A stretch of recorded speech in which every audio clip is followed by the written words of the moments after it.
Hey, so I've been saying for more than a decade that the citizens and taxpayers across the state of Florida are owed their share of billions of dollars that's easily collectible. It's laying out there right on any given street for any local government to just easily collect.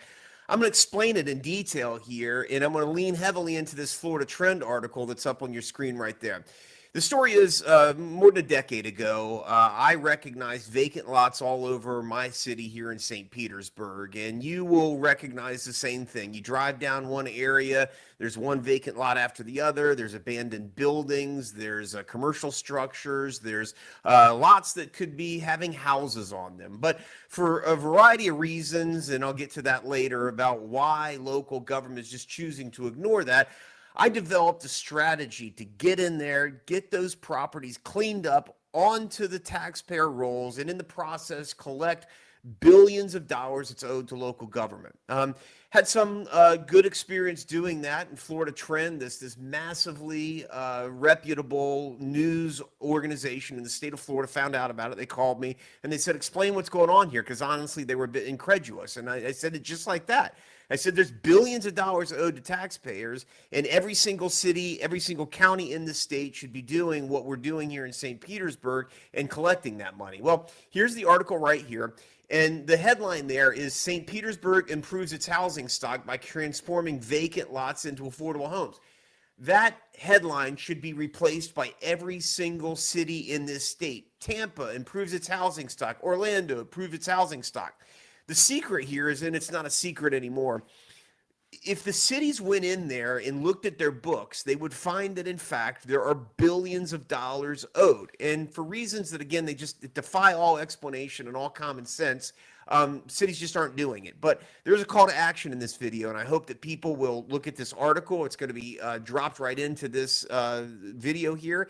And I want you to go and share it with your local government official. And I want you to go to your city and say, why are we not doing this? So again, what happens here is I went to the mayor. We had a really proactive mayor, a good sense mayor that said, "You mean to tell me there's money out there not being collected?" And I said, "Yeah." And this article details how, in a really short period of time, I demonstrated to the city $4.1 million that was owed.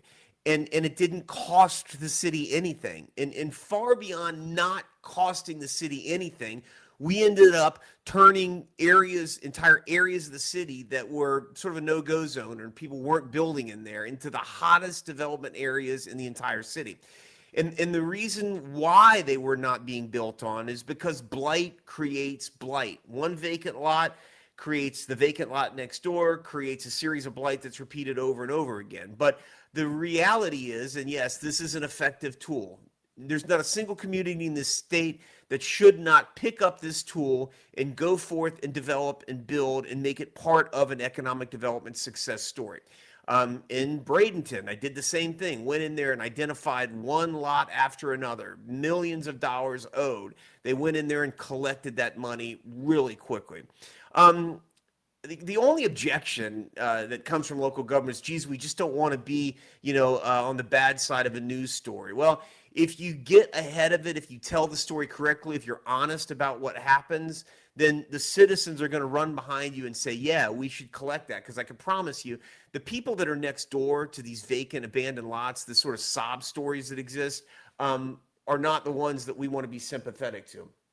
Now, there's another part of the story which is really disturbing.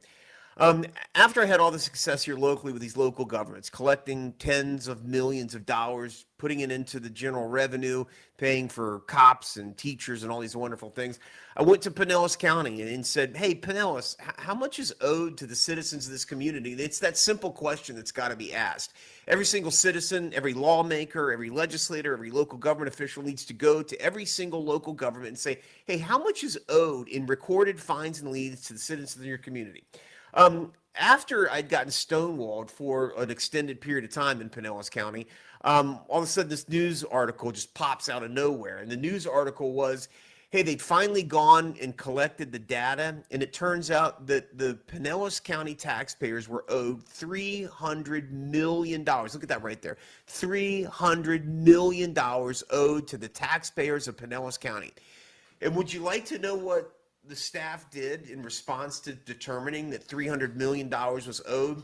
rather than, going about a responsible process of collecting that money, rather than doing a little bit of work and analyzing and determining, hey, here's where that $300 million is, and there's this vacant lot here, and there's this vacant lot there, and if we could work with the property owner and collect, $1 million or $100,000 in exchange for them building a property on it.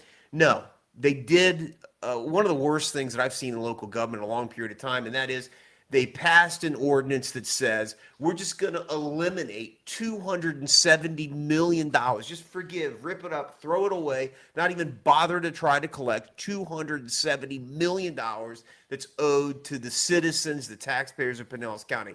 That's the lesson in there. That's the bad part about what local government does that, frankly, we have to say is not acceptable anymore. What I want out of this video and in this series is that local government officials all across the state, that state officials will wrap their brains around this very simple concept, adopt the concept of active code enforcement, go out there and collect this money as part of redevelopment, as part of affordable housing, as part of sensible government.